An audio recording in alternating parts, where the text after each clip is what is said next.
Apakah hukum seorang guru Quran mengenakan bayaran bulanan bagi murid yang datang belajar mengaji dengannya? Hukumnya harus. Sekarang orang mengajar Quran, dia beli papan hitam, beli whiteboard, beli magic, beli pemenang, beli apa macam-macam lah. Tak, beli apa benda, kerusi sediakan, sewa dewan, sewa bilik, sewa bangunan, sewa kelas, betul tak? Maka boleh kena yuran, tak ada masalah.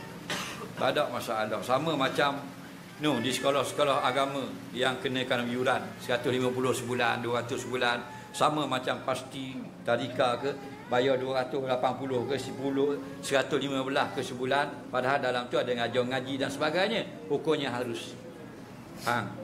Kerana mereka menyediakan kelengkapan. Okey?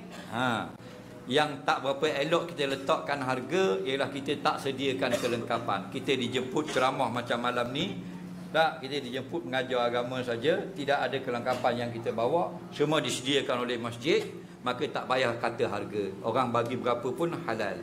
Faham tak ke? Orang bagi sedikit, malam tu sedikitlah rezeki kita. Orang bagi banyak, banyak rezeki kita malam itu. Orang terlupa bagi, baliklah.